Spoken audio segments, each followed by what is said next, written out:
Diário do Nordeste no Enem. Apoio Assembleia Legislativa do Estado do Ceará. Conteúdo Ari de Sá. Realização Diário do Nordeste. Bem-vindos. Estamos aqui para apresentar o fascículo 1 do Diário do Nordeste. Hoje, Ciências Humanas e suas tecnologias. Vamos apresentar aqui para vocês a questão número 5. Competência 1, habilidade 2, que analisa a produção da memória pelas sociedades humanas, e a competência que tem a ver com as identidades e os elementos culturais. A foto que se refere, uma foto muito conhecida, a foto do 11 de setembro, atentado nos Estados Unidos. A imagem pode gravar a história em nossas mentes. Analisando a fotografia, conclui-se que, olha que ele já dá uma dica no próprio texto, de que a imagem pode gravar a história em nossas mentes.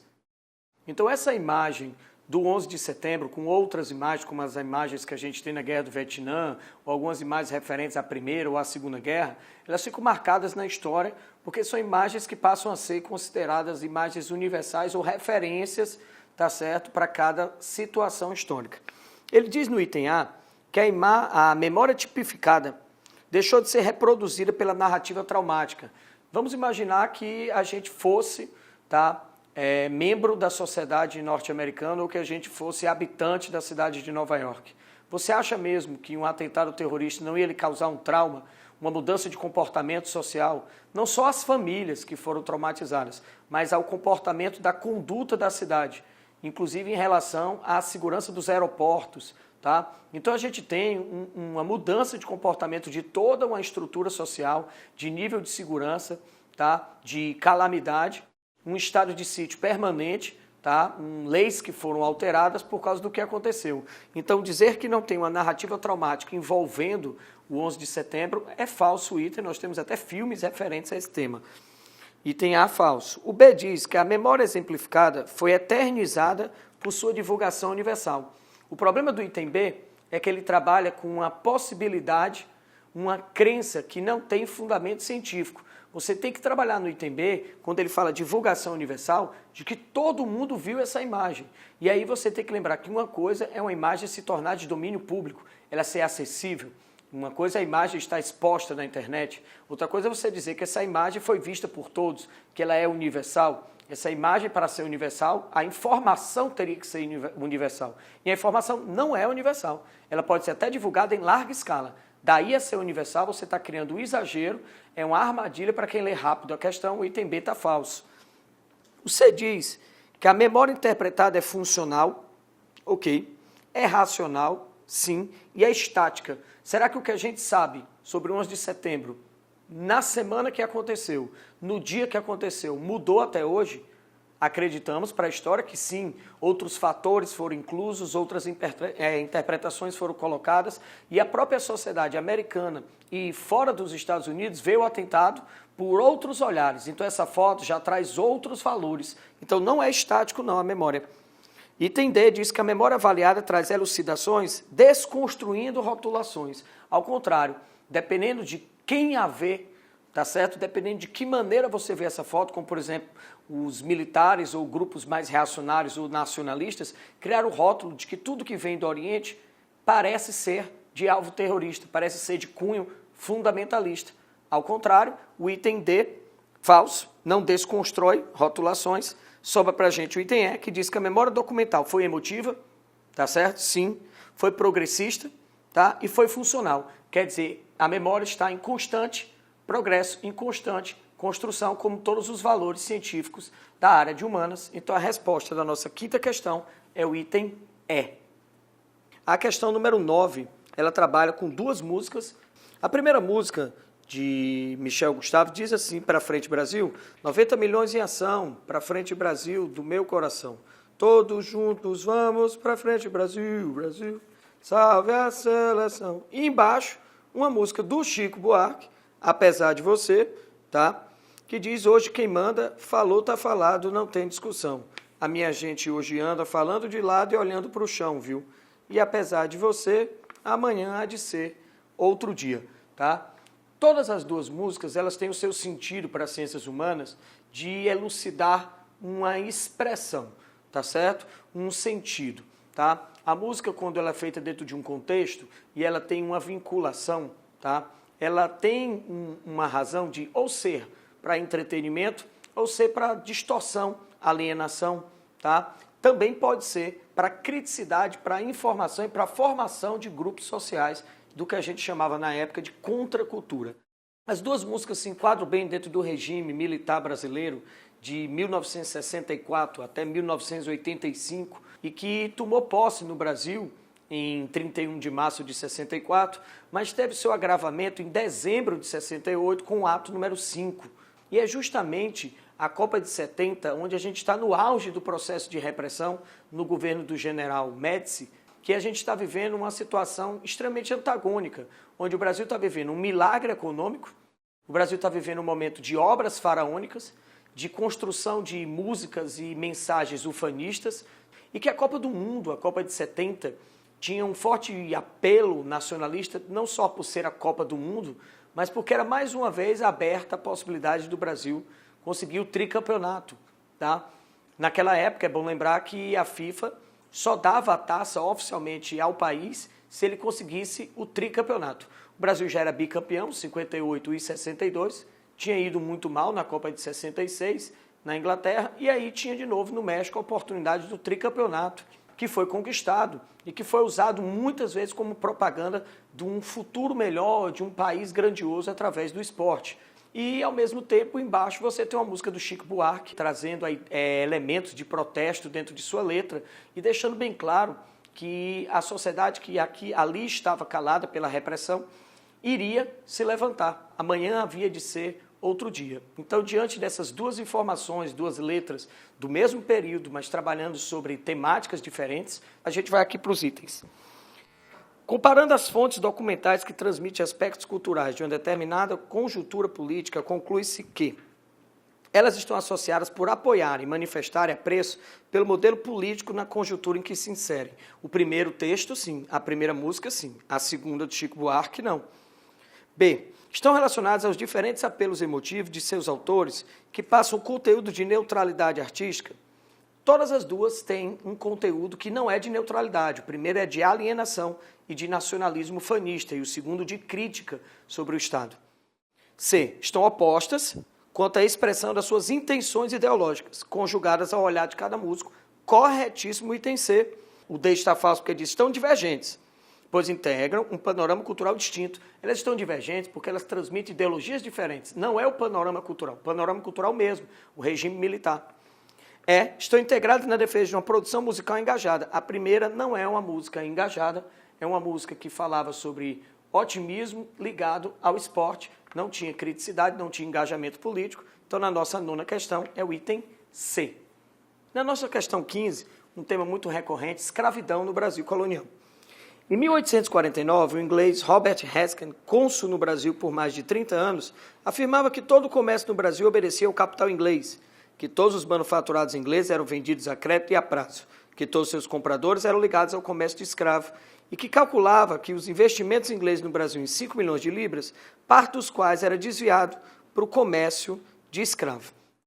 É bom lembrar que em 1849, o século XIX já estruturado, já industrializado, industrialização que começa no século anterior, no século XVIII, na Inglaterra, pioneira no processo da Revolução Industrial por uma série de fatores, tá? A Inglaterra começou a se incomodar com as restrições de mercado que países como o Brasil promoviam com a escravidão. O Brasil promovia uma restrição de mercado não só ao mercado consumidor brasileiro, mas acabava provocando, com o tráfico de escravos, também uma restrição de mercados na própria África. Ele prejudicava o comércio na África e, ao trazer o escravo para cá, ele dava uma continuidade a essa restrição de mercado. Então começou um senso comum, também mudado pela nova visão da filosofia aplicada à praticidade, o iluminismo trouxe isso para a sociedade europeia. A matemática se vinculou muito ao Estado, a economia se vinculou ao Estado. A gente não é mais mercantilista, a gente agora é defensor de práticas econômicas que tinham um fim empírico. Então elas eram muito mais racionais, elas eram muito mais ligadas ao liberalismo e à iniciativa privada. Os estados estavam preocupados, a iniciativa privada estava preocupada porque a escravidão traz prejuízos. Começou até a se questionar países que mantinham a escravidão eram países que tinham um atraso de civilização. Começou até a se criar uma outra justificativa, a justificativa do não desenvolvimento civilizatório que a escravidão trazia. Não porque eu estava escravizando um ser humano, mas porque ele estava prejudicando o comércio. A preocupação da Inglaterra não era com a dignidade humana, era com a restrição de mercado que a escravidão trazia. E isso fica bem claro no texto, quando a Inglaterra está preocupada com a limitação de mercado dentro do Brasil, provocada claramente pela questão da escravidão. E se você pegar a data, ainda vai até um lembretezinho, em 1849 nós estamos na véspera, sobre essa pressão, tá certo, de vários fatores, incluindo a Inglaterra, do Brasil assinar a Lei Eusébio de Queiroz, em 1850, para acabar, para extinguir o tráfico negreiro, justamente porque esses fatores econômicos estão levando à pressão política. Então, de acordo com esse contexto, a leitura do texto sugere: a Inglaterra defende o tráfico negreiro, nesse momento o tráfico negreiro passa a ser inviável economicamente. Falso A. A economia brasileira era pouco dependente do capital inglês. Ele diz no texto que o Brasil tinha forte relação, forte dependência com a Inglaterra, fato também vindo da família real para o Brasil, que trouxe uma série de relações econômicas, os tratados de 1810, de 1815, de aliança e amizade, tá, de comércio e navegação, que estreitaram os laços Brasil e Inglaterra. Então tá falso B. O Brasil era um grande importador de matérias-primas, não importador, mas exportador. O Brasil era importador de manufaturas. A escravidão restringiu o mercado consumidor no Brasil, corretíssimo item D. E a E diz que a elite brasileira era essencialmente ligada às atividades industriais. Falso. Nesse período, que estamos no segundo reinado, a gente teve um pequeno surto industrial apenas com o Barão de Mauá. Então a resposta da nossa questão é o item D. Olá, amigos internautas. Estamos aqui para trabalharmos com vocês esse fascículo 1 de Ciências Humanas e Suas Tecnologias desse projeto do Diário do Nordeste com o Colégio Aridissá. Convido a todos a, por gentileza, acompanharmos essas resoluções. Comecemos pela página 8, na questão 16, onde o enfoque é a competência de número 2, a habilidade número 7, avaliando essas relações e os significados de poder históricos e geográficos. Na questão 16, nós iremos perceber todo o contexto, falando sobre o califado, não, o califa, o substituto de Maomé, o grande profeta morto em 632 anos depois de Cristo. E a partir daí uma cisão entre sunitas e xiitas, né, onde nós temos aí os sunitas que deveriam seguir as sunas, onde qualquer pessoa que tenha condições morais de conduzir e guiar o povo poderia assumir esse papel. E nós temos aqui os chamados xiitas, certo? Onde nós temos o grupo partidário de Ali, Shiat Ali, dando origem ao grupo xiita. Considerados os mais radicais, onde apenas os descendentes de Maomé poderiam guiar esse povo. Na questão ele diz, a gênese desse grupo radical, esse grupo chamado Estado Islâmico, está associado. Então, na letra A, o nosso internauta vai perceber ele dizendo a dissidência de um grupo da Al-Qaeda que atuou no Iraque durante a intervenção norte-americana nesse país em 2003. Ok? A letra A. Mas vamos adiante no item B, ele diz Primavera Árabe, na região síria, que conta com o apoio dos xiitas. Pessoal, o grupo chamado Estado Islâmico, ele é sunita. Ele está combatendo, na verdade, o governo de Bashar al-Assad, um alauíta xiita que comanda o país desde os anos 60. No item C, ele fala sobre um movimento étnico e religioso no norte da Nigéria. No norte da Nigéria, nós temos o Boko Haram, certo? Onde uma grande parte da população vivenciava uma pobreza extrema. De fato, o Boko Haram, certo? É um grupo radical, extremista islâmico que atua na região. Mas o Estado Islâmico, Iraque, leste da Síria. No item dele diz crescimento da islamofobia da população ocidental que impede o desenvolvimento socioeconômico. Em primeiro lugar, esse processo islamofóbico tem muito mais a ver com os movimentos migratórios, né, tão pertinentes ao final do século XX e XXI. E em segundo lugar, a questão de impedir se torna uma visão muito determinista, o que anularia, portanto, a visão do item D. E no item E ele fala sobre a Revolução Iraniana de 79, onde nós temos um movimento xiita, certo? Liderado por Ayatollah Khomeini no Irã. Ok? Então, para o nosso internauta, questão 16, letra A. Questão 17, também da competência 2 na nossa habilidade número 7. O enfoque dessa questão é a América Latina e toda essa convulsão latino-americana vivenciada a partir, principalmente, do final do século XX e precisamente início do século XXI. O enfoque da questão é sobre a nova onda da esquerda latino-americana que será impulsionada pelo venezuelano Hugo Chávez a partir de 1999, onde se preconiza a criação de um grupo latino-americano esquerdista bolivarianista, chamados de ALBA, Associação Latina Bolivariana da América, onde você tem a Venezuela, do cidadão Hugo Chávez, onde você tem o Evo Morales na Bolívia, onde nós temos Rafael Correa no Equador. A gente tem aí a questão de Fidel e posteriormente Raul Castro em Cuba, Ortega na Nicarágua, enfim. E toda uma esquerda, inclusive considerada moderada, latino-americana, onde nós temos José Pepe Mujica, Luiz Inácio Lula da Silva, Cristina Kirchner, entre outros, Fernando Lugo, que passam a ter um crescimento interligado a uma comunicação, a uma associação dessa esquerda, principalmente nesse século XXI. Uma das características marcantes desses governos é a forte ação de cunho social com distribuição de renda. Dentro desse aspecto, cria-se a ideia de um neopopulismo no século XXI.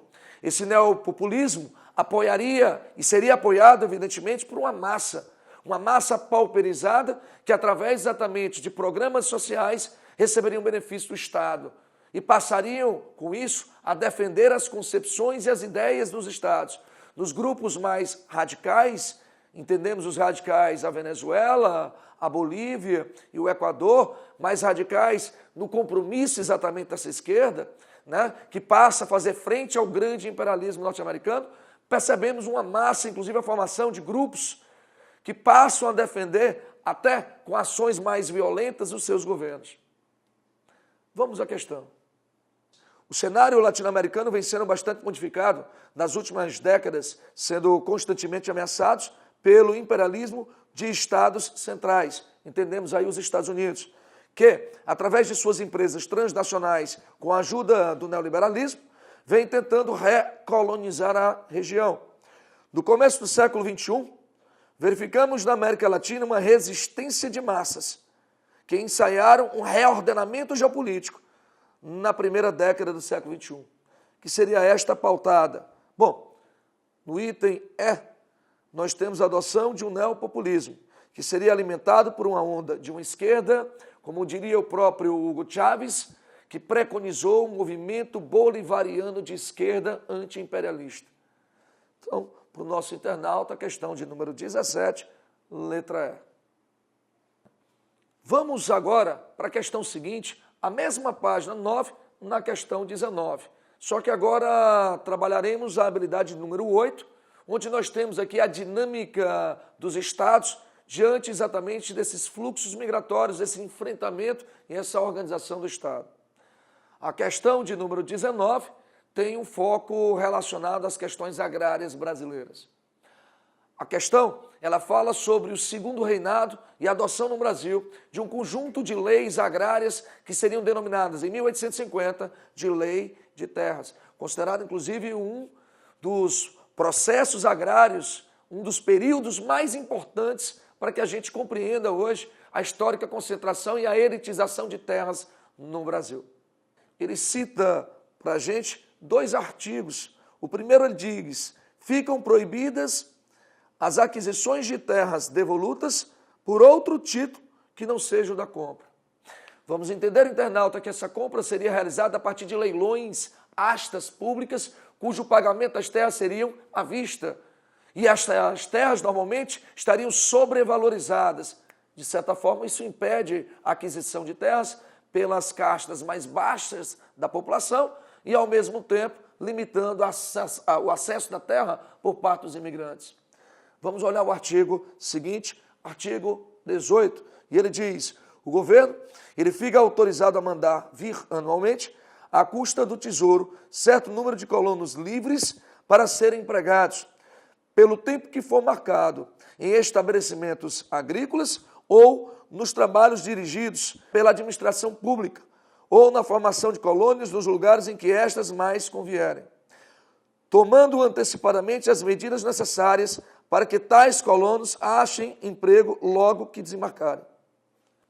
Esse artigo 18 nos deixa bem clara a intenção do governo: financiar a passagem, despesas, para que grupos estrangeiros, entendendo isso, europeus, principalmente italianos, chegassem ao Brasil. Ora, por que o governo financiaria a vinda desses imigrantes? Para tanto, devemos entender fatores internos e externos que explicam esse processo. Dentre os fatores internos, vamos lembrar que em 1850 o Brasil cede às grandes pressões inglesas, a chamada Lei Eusébio de Queiroz, que passa a proibir definitivamente a questão do tráfico negreiro no Brasil.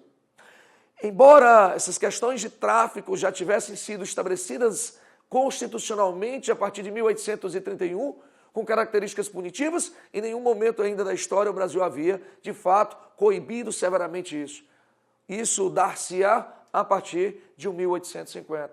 Ora, no momento em que a cafeicultura se expande, no momento em que o Estado está precisando exportar mais para acumular divisas, eu não posso trazer a minha mão de obra.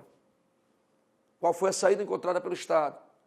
Com a venda de terras, cujo pagamento era à vista, o Estado teria recursos para financiar a vinda desses imigrantes, bancando esses imigrantes que serviriam de trabalho livre e assalariado nas fazendas cafeicultoras do oeste de São Paulo, do norte do Paraná, posteriormente, do sul das Minas Gerais.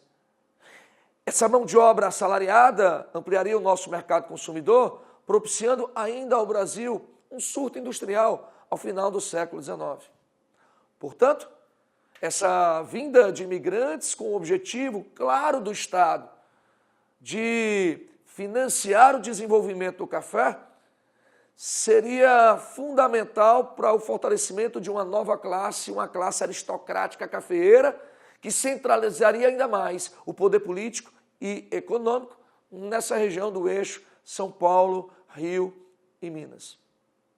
Vamos dar uma olhada na questão.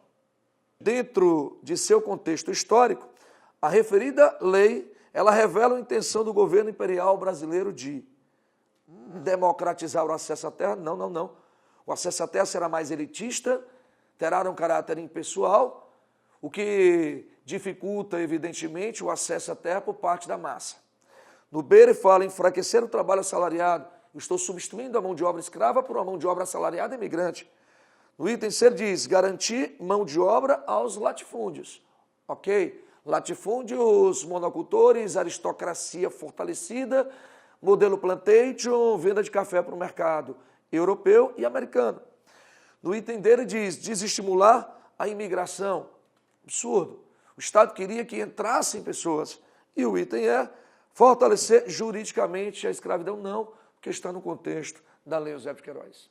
Diário do Nordeste no Enem. Apoio Assembleia Legislativa do Estado do Ceará. Conteúdo Ari de Sá. Realização Diário do Nordeste.